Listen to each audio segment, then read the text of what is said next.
Coucou tout le monde et bienvenue sur ma chaîne, j'espère que vous allez bien. Aujourd'hui je veux vous parler de pourquoi je n'ai pas de cheveux, voilà. Voici ma tête. Et j'ai même fait un chandail spécial pour l'occasion. Bald and Beautiful. Désolée pour la chaise, c'est une vieille chaise, ça grince. Donc c'est ça, je l'ai faite moi-même. Bald and Beautiful, c'est chauve et belle. Donc, je vais vous expliquer pourquoi je n'ai pas de cheveux. Donc, ça a commencé quand j'étais adolescente, quand ma soeur, elle me mettait des rallonges ou des extensions. Elle remarquait que j'avais ici, là, que j'avais souvent des... comme j'avais un petit trou. J'avais un petit spot que j'avais pas de cheveux. Ma mère plus jeune, on était plusieurs filles à la maison, donc elle avait commencé à mettre de la permanente pour défriser les cheveux. Puis elle m'a dit avoir su que mes cheveux allaient comme casser. Elle allait jamais mettre la permanente parce que apparemment, moi je me souviens pas, mais apparemment j'avais vraiment des longs cheveux.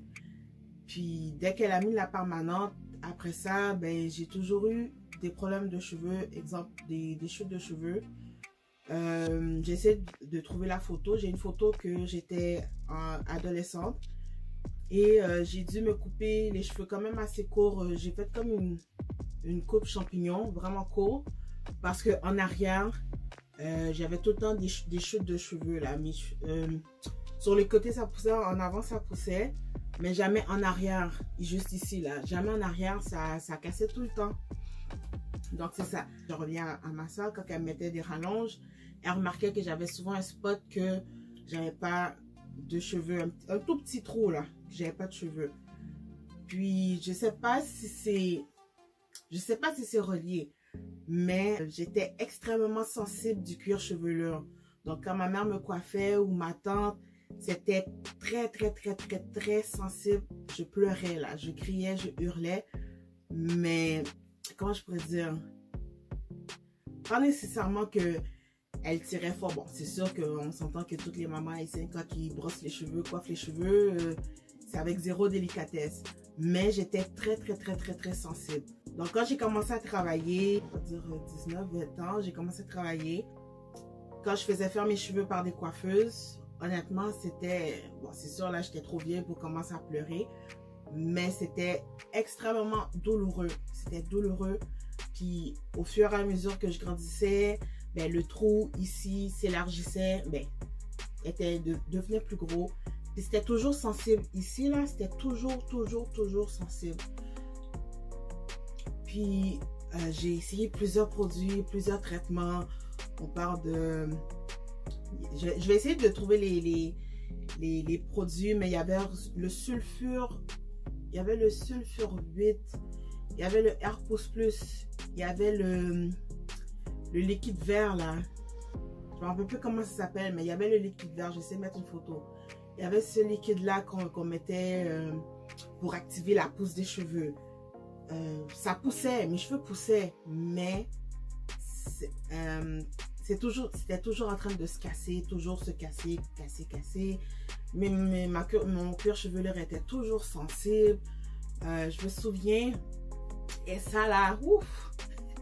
Je me souviens, j'ai mis le Miracle quelque chose. Dr Miracle. Ouais, voilà. Dans ce temps-là, c'était quand même la mode. Ben, la mode. Genre, c'était un des produits populaires que les gens qui étaient sortis sur le marché et que les gens utilisaient pour la pousse des cheveux. Donc, j'ai décidé de l'essayer. Je me suis dit, bon, peut-être que ça va fonctionner parce que là, à un moment donné, comme ça faisait dur, là. Donc, j'ai utilisé ce produit-là. J'ai vraiment lu la notice pour savoir comment utiliser le produit. Donc, puis, je me souviens, j'avais des greffes, on appelle ça, les Français ils appellent ça un tissage. Donc j'avais des greffes, puis je l'ai appliqué au milieu des tikouris que j'avais. Donc j'ai appliqué ça plusieurs jours. Puis après ça, à un moment donné, je sentais toujours que la sensation là était désagréable. Vraiment désagréable, comme si ça picotait, mais d'une manière, je peux même pas le décrire là. Ça picotait, ça picotait.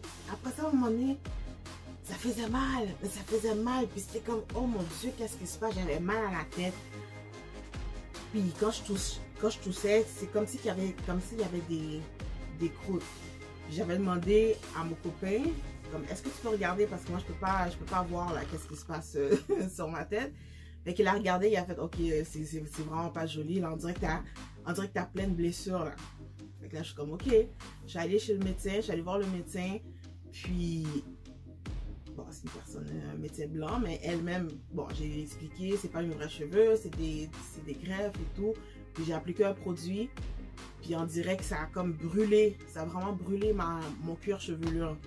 Fait en regardant ça, elle a dit non, vraiment, c'est brûlé là. Mes cheveux, même pas mes cheveux, mon cuir chevelu était brûlé. J'ai dû prendre des antibiotiques. Oh mon Dieu. Et je pense que c'était quoi, pendant une semaine que je devais prendre les antibiotiques. Puis je devais attendre que ça guérisse. Une fois que ça guérit, c'est là que j'ai pu retirer les greffes. Après ça, je suis allée voir un dermatologue. Le dermatologue, tout ce qu'il m'a dit, c'est de pas mettre d'extension et de pas mettre de permanente. Mais on s'entend, dans ce temps-là, il n'y avait personne, il n'y avait pas encore la mode du nappy, là. Il n'y avait pas... c'était rare que tu voyais les gens rester avec leurs cheveux naturels, là. Tout le monde avait des extensions, des greffes. Donc là, je suis comme, ok, il me dit ça, mais moi, qu'est-ce que je fais, tu sais? Finalement, j'ai laissé ça comme ça. Je continue à mettre des extensions, mais j'essaie de dire à la coiffeuse de faire attention, de ne pas faire les tresses trop serrées. Donc c'est ça. Puis après ça, vers 21-22 ans, j'ai commencé à travailler en massothérapie. J'avais étudié là-dedans. Donc j'ai commencé à travailler en massothérapie, mais il y avait le gérant que j'avais, il était très stressant. Tellement stressant, j'arrivais au travail, j'étais stressée.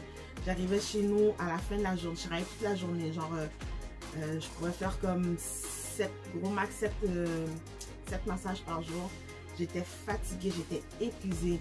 Le lendemain, ça recommençait. Tu sais, quand tu es stressé là, puis tu dois aller travailler, mais tu es stressé parce que tu veux pas aller travailler. Tellement le milieu là, le milieu de travail était toxique là. Puis c'est là que j'ai remarqué vraiment, j'ai commencé à perdre plus mes cheveux. C'était épouvantable. Puis toujours ici, ça s'élargissait, ça s'élargissait, ça s'élargissait.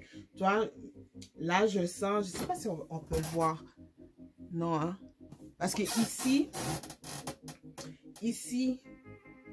il y a des petits cheveux, mais c'est clairsemé. C'est vraiment clairsemé, il n'y en a pas beaucoup.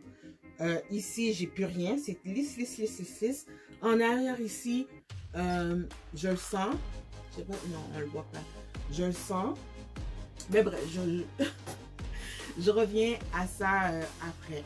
Donc, c'est ça. Avec le milieu de travail, j'ai commencé à faire plus mes cheveux. Donc, ici, j'avais vraiment le gros spot. Plus de cheveux du tout.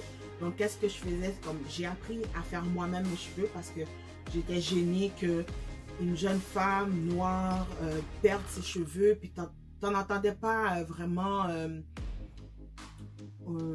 autour de soi là. C'est comme j'avais l'impression que j'étais la seule avec ce problème-là parce que dans mon entourage, il n'y avait personne qui avait de problème de cheveux. Tout le monde avait des beaux cheveux épais et tout. Donc moi, je me cachais. J'avais honte de moi. Puis, donc c'est ça. J'ai appris à me faire moi-même mes cheveux, de mettre des rallonges. Je mettais les rallonges où est-ce que j'avais les cheveux. Donc ici, tout autour ici. Puis, c'était ma soeur qui avait commencé à faire ce style de cheveux-là. C'était vraiment des extensions. On commence à faire la tresse, puis après ça, on fait un nœud, puis ça laisse comme ça. Mais c'était avec les cheveux qu'on fait pour pas les dreads, mais les twists. Je vais essayer de trouver une photo ici. Donc, je faisais cette coiffure-là pour justement essayer de camoufler camoufler le spot que j'ai ici. Donc, ce que je faisais, c'est je mettais un bandeau devant, comme ça faisait un peu les cheveux en arrière. Puis, c'était tellement gros, c'était tellement un gros froufrou en arrière que ça camouflait mon trou, ou je faisais une couette, puis ni vu ni connu, il n'y a pas de problème. Par contre, avec le temps, c'était vraiment clairsemé en avant. Fait qu'à un moment donné, je me suis dit, ok, je peux plus mettre d'extension parce que clairement, tu le voyais que j'avais pratiquement plus de cheveux. Là, je portais des perruques, mais ce temps-là, il y avait des perruques, c'était pas très joli. Mais bon, j'ai trouvé un moyen. J'ai trouvé un moyen de camoufler mes cheveux, laisser reposer mes cheveux. Puis même quand je portais des perruques, je faisais quand même des soins, je faisais des twists, ça poussait, mais pas à la région, pas ici. Pas ici. Puis j'étais gênée aussi par rapport à mon copain. Je voulais jamais qu'il voie ma tête comme ça là. Lui-même il me disait, oh oui mais c'est pas grave là, je vais t'aimer quand même si tu perds tes cheveux et tout. Mais moi j'étais pas à l'aise, fait que je me cachais, j'enlevais la perruque, puis tout de suite je me mettais un mouchoir. C'était lourd. Et puis après ça, quand j'ai eu le cancer, une sorte de médicament que je prenais, le médecin m'a dit comme quoi que j'allais pas perdre mes cheveux. Malheureusement, j'ai perdu mes cheveux, mais comment je pourrais dire? À un moment donné, je me suis dit, ok, là, je perds mes cheveux. J'ai rasé mes cheveux. Puis le fait, parce que pour moi, c'était, ok, je suis malade, je suis en traitement de chimiothérapie. J'ai décidé vraiment de me raser la tête. Puis j'étais quand même à l'aise. J'étais à l'aise de me promener comme ça dans la rue, même si les gens me regardaient comme, oh my god, qu'est-ce qu'elle a, tu sais. Mais j'ai appris à ne pas voir le regard des personnes, puis de continuer à avancer dans la vie. Mais pour moi, c'est comme, ok, je suis malade, moi je le sais, je fais des traitements de chimiothérapie, j'ai pas de cheveux, c'est correct, je peux me promener comme ça le temps que je finisse les traitements. Après les traitements, mes cheveux ont poussé, mais encore une fois, c'était toujours le spot ici, c'était encore clairsemé. Ah oui. Donc, pour moi, je me suis faite à l'idée que c'est n'importe quoi que je faisais. Ça faisait pas repousser mes cheveux. Tous les traitements que j'ai pu essayer de faire, ça faisait pas repousser les cheveux. Donc, à un moment donné, j'étais vraiment tannée de prendre soin des cheveux qui me restaient, d'essayer de les faire pousser, faire des massages à tous les soirs, mettre des produits, faire un mélange d'huile pour mes cheveux. Ça faisait rien. Fait que là, j'ai décidé vraiment, je me dis, tu sais quoi, au lieu de juste me casser la tête à essayer de faire pousser mes cheveux, j'ai décidé de, ok, je rase mes cheveux. Pour moi, c'est un soulagement de raser mes cheveux parce que je me suis dit, regarde, c'est une bataille. Pour moi, c'est une bataille que j'ai perdue, mais que, regarde, je fais avec, c'est ma tête, mais je me cachais. Comme, c'est à la maison, ok, je pouvais enlever ma perruque, mais dès que je sortais, c'est sûr qu'il fallait que j'ai la perruque sur ma tête. Jusqu'à, je pourrais vous dire que, honnêtement, j'étais très gênée de ma situation, qu'une femme n'ait pas de cheveux, qu'elle est chauve, ou se promener dans la rue comme ça. Tu vois, jusqu'à présent, tu vois le regard des personnes. Puis, honnêtement, c'est fatigant parce que c'est comme les gens à l'extérieur, ils te regardent comme, oh my god. Mais, en même temps, moi, c'est ma perception. Parce que j'ai une amie qui, tu sais, comme je dis, oh, mais qu'est-ce qu'ils ont à me regarder comme ça? Puis j'ai une amie qui disait, mais toi tu penses qu'ils portent un jugement, mais dans leur regard, qu'est-ce qu'elle voyait, c'est que les gens, c'est comme, je pourrais pas dire une admiration, mais ils trouvaient ça comme, oh wow, ok, elle est capable de sortir dans la rue comme ça, pas de cheveux, puis c'est, tu sais, that's it, là. Mais c'est vraiment, je pourrais vous dire que c'est depuis, ça fait pratiquement 2 ans que maintenant, je sors dans la rue, j'ai pas de cheveux. Ouais, j'ai pas de cheveux, je sors dans la rue comme ça. Bon, peut-être pas maquillée, là. Mais je sors comme ça, puis je m'en fous des regards des personnes. Le seul hic, c'est que je suis faite carrée, ok? Je suis faite carrée, je suis une femme, mais je suis pas féminine pour autant, tu sais. C'est bon, j'ai mis des faux ongles et tout. Dans ma voix, vous pouvez voir que vous pouvez entendre que je suis une femme. Mais c'est au premier regard, les personnes comme bonjour monsieur, madame, tu sais, c'est comme hello, j'ai des seins, tu sais, fais juste porter un petit peu attention. Mais c'est frustrant, mais regarde, je me fais à l'idée parce que je dis, si la personne ne peut pas juste regarder comme il faut, ou oui, ça se pourrait que tu te confondes, tu regardes vite, tu dis oh, bonjour monsieur, mais parce que tout ce que tu vois c'est quelqu'un qui a pas de cheveux. Ok, mais en même temps, tu sais, je me dis, juste regarder. En plus, maintenant avec les masques, durant le Covid, avec les masques, mais tu peux pas vraiment savoir, tu sais, si la personne c'est une femme ou un homme, si elle est jeune, si elle est vieille, tu sais, c'est assez complexe, mais tout ça pour dire que j'ai pris confiance en moi, de sortir dans la rue, pas de cheveux. Puis pour moi c'était toujours, ah mais là, si un jour je mets ma perruque, là l'autre jour je mets pas de perruque, tu sais, la personne elle va me regarder, genre qu'est-ce qui se passe? Mais tu sais quoi? J'ai appris, puis maintenant je m'en fous. Et c'est, pour moi la morale de l'histoire c'est que il faut s'accepter comme qu'on est. Il faut qu'on arrête de porter des jugements pour les personnes qui veulent porter des perruques.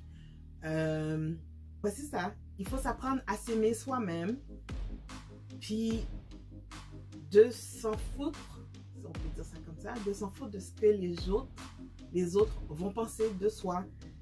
Parce que, tu sais, c'est pas un mauvais choix de vie que j'ai fait. C'est arrivé comme ça. Puis avec les situations que j'ai eues, les problèmes de santé, le stress, ça a causé la chute de cheveux.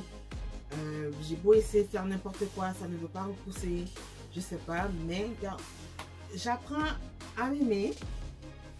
Et quand je suis maquillée comme ça, je suis trop jolie. C'est sûr que quand je me lève le matin, j'ai l'air d'un chien, là, mais...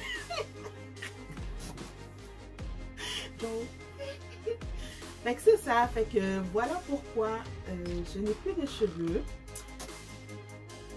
Puis à chaque 2 jours, il faut que je me rase. Là maintenant, je me suis rasée hier. Puis là, ça recommence à pousser. Puis tu vois, c'est toujours comme ça. Quand tu te rases les cheveux, c'est là que tu vois que tes cheveux ils poussent bien. Mais quand tu les laisses pousser, après ça, à un moment donné, ça arrête. C'est comme si ça arrêtait de pousser. Je sais pas. Mais voilà, c'est ça mon histoire. J'espère que vous avez aimé. Merci pour ceux et celles qui continuent de m'envoyer des messages par rapport aux vidéos que j'ai fait. Si vous avez aimé, ben, mettez un pouce bleu, abonnez-vous à ma chaîne, ça me fait plaisir. Vous pouvez m'envoyer des messages sur mes vidéos, je vais vous répondre, il n'y a pas de problème. Donc sur ce, je vous dis à la prochaine, puis merci d'avoir regardé ma vidéo. Bye bye!